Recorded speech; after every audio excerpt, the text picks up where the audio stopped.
to Pakistan and in Iran than any of the questions we're asking. Supporters can wave away the idea of 6 American troops being killed in the first week as if it's silly to believe you can have war without death. But that is more blood spilled than in the last decade by Trump. It's only the first week.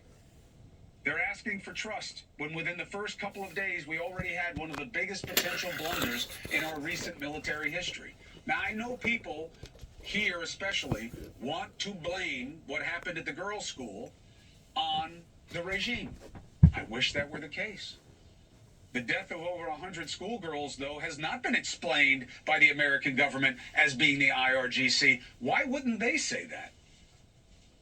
They have denied it. They're saying they're investigating. They know all these other things that are happening, but they can't tell us about that.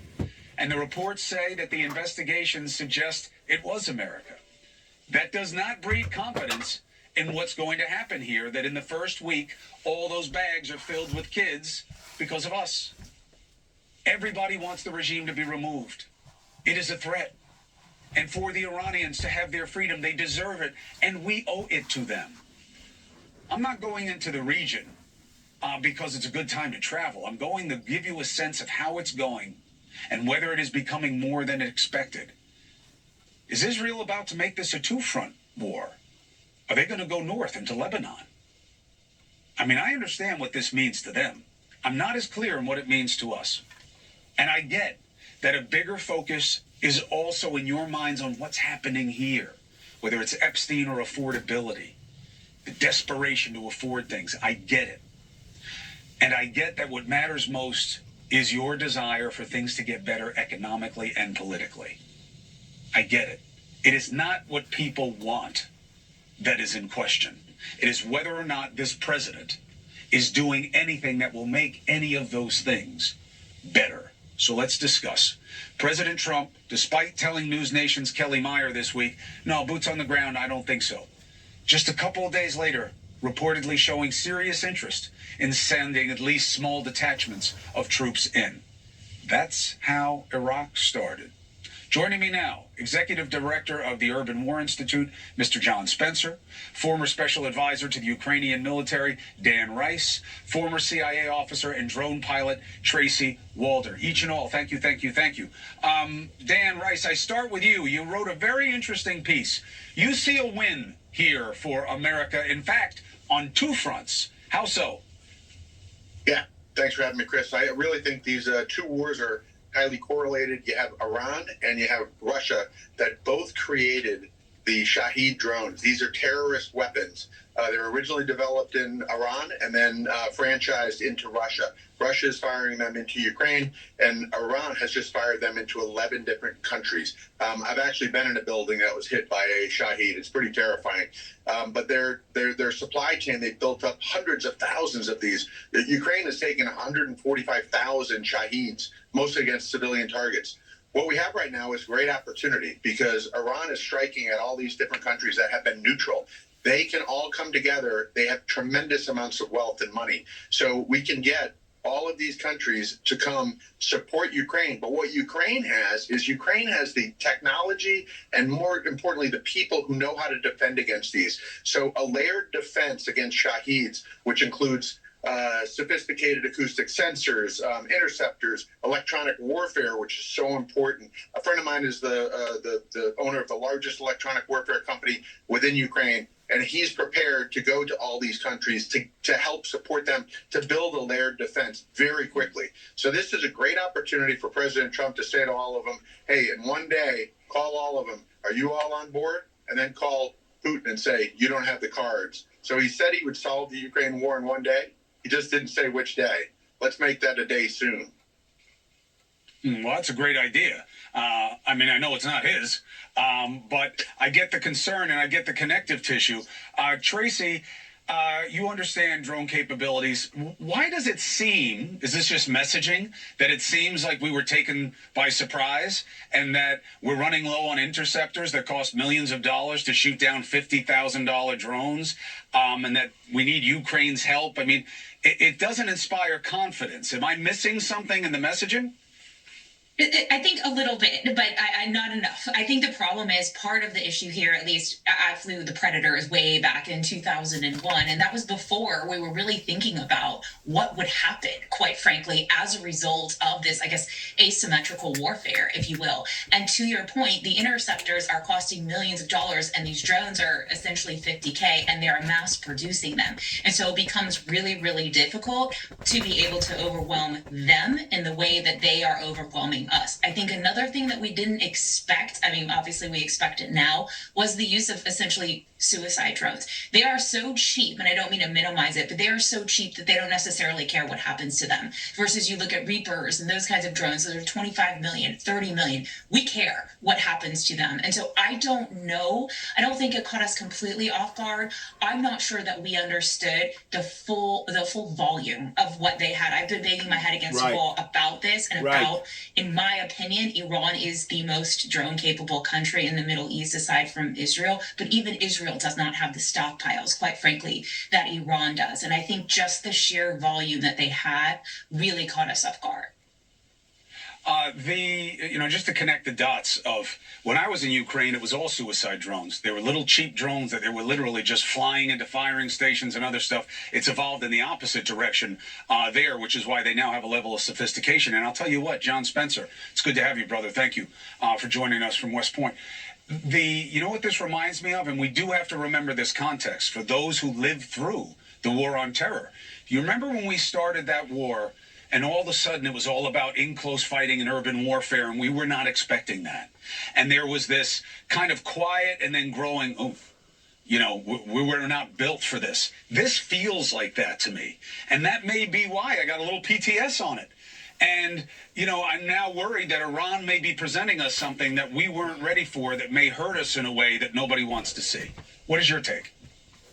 I don't have that feeling, Chris. I mean, of course, this is a bigger, really. I think the interceptor problem is for the ballistic missile, right? The 150 THAADs that were fired in June of 2025. Those higher level class, the highest class of interceptors, I think, are what the biggest issue that people have raised an alarm on.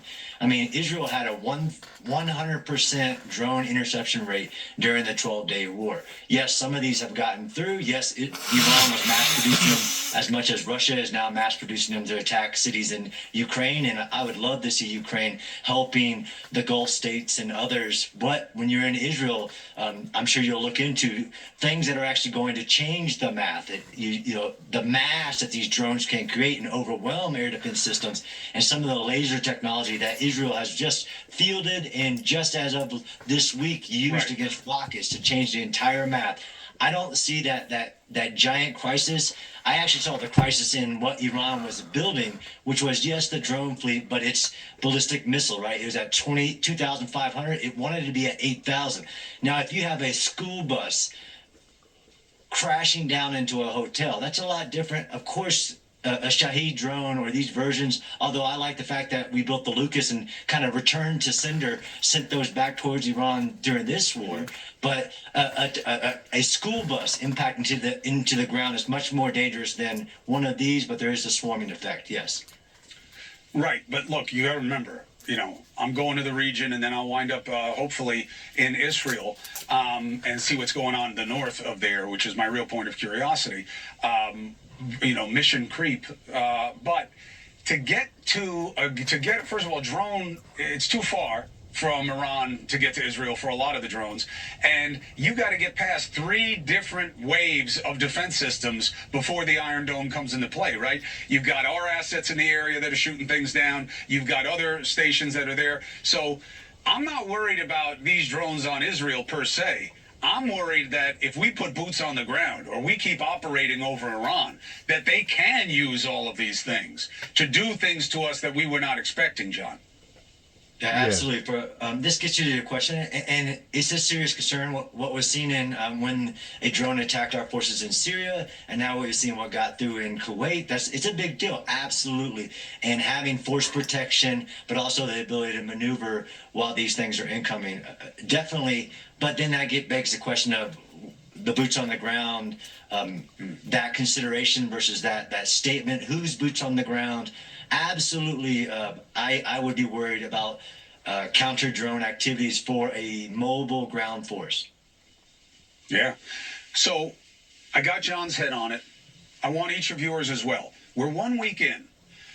Be real about it, okay? The audience deserves it. Tracy, maybe it is a little bit of, I hope Trump knows what he's doing, man. You know, he always said he wouldn't do anything like this. This feels like we may be getting more than we were asking for here, whether it's the drones or getting over ambitious. 1 week in, how do you feel? Because we're all about feelings, right? We went to war because of Trump's feeling. How do you feel about where this is 1 week in?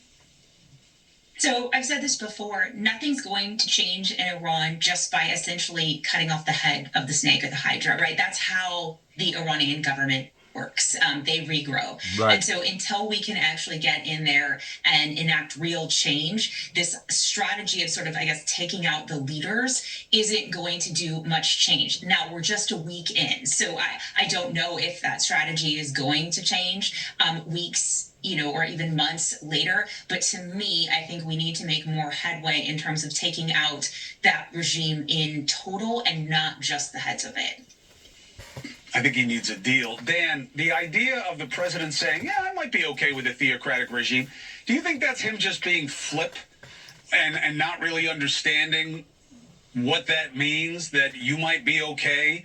But This is what I think, that our military has been caught off guard pertaining to the drone activity. They should have already collected the technology that the Ukrainians have been using in anti-drone activity or return back to sender activity. And if you think that they're out of step right now, pertaining to being 30 years behind where they should be, wait until the computerized robots come on board. And ain't no telling what kind of a defeat that's going to cause in being able to walk up to your house and basically self-explode. I mean, there's so many areas that our Pentagon, the CIA, has failed the American people because of this delay that I continue to keep telling people about, that I support the ideology in behind Putin in saying that we have been cheated pertaining to not just the American Christians, but all Christians all over the earth, because we have delayed the second coming of Christ pertaining to what's went on here in the Western world regarding the church establishment, the corporate church establishment that basically put the brakes on the message coming from the messenger, which is myself. Just because they didn't like the message, they decided that they was not going to support the messenger. Just because they didn't like the message, they decided that they was going to make it tough on the messenger. Just because they didn't like the message, they decided that they was going to try to reverse everything about the intent that the messenger had pertaining to trying to bring peace and utopia and love and grace and forgiveness and mercy and all the other things that the Bible teaches. This falls upon the feet of those that once more has taken part in this resistance movement that now everybody is feeling the effects of. What's happening over there is, of course, a function of what we expected to be happening here. Of course it is. Okay? So what does that mean to Democrats? Is the war a sword or a shield? Does it matter in the midterms, and why? James Carville is a master tactician. I have noticed that he has sharpened his teeth when it comes to Trump recently. Why? He says, oh, it's on purpose. Next. And, to a great extent, I'm sure that's correct, that people are seeing two different levels of Donald Trump beyond his carelessness or recklessness. The fact of the matter is, just like the over-aggressiveness with ICE, I mean, that right there was a red flag. Just like the over-aggressiveness with basically the tariffs. That's been another red flag. Just like what the individual was talking about before he started getting involved in these interviews, that we're spending almost $1 billion a day on this war. $1 billion with a B. And look at all that money that could be used towards the homeless, towards verbalizing our way of life over here, basically reforming people getting them off of drugs, getting them off of this. I mean, look at where that $1 million, almost $1 billion a day could be spent right now, in addition to what it's adding to the national debt. And we can go on and on and on about how that this government has failed the American people in going after these regimes, in these change regime effects that has basically exploded right in our very faces. And we didn't cause anything to be better. If anything, we caused it to be worse. Just like the Iraqian and the Iraqian war, or just like the Afghanistan war, or even to some degree the Vietnam War. Oh yeah, after a certain many years that goes by, nature would take care of itself, right? I mean, basically, if we didn't do the Vietnam War, it would have just delayed their own personal achievements over there in Vietnam. So in reality, did we hurt Vietnam, or did we punish Vietnam for what Vietnam was doing at the time?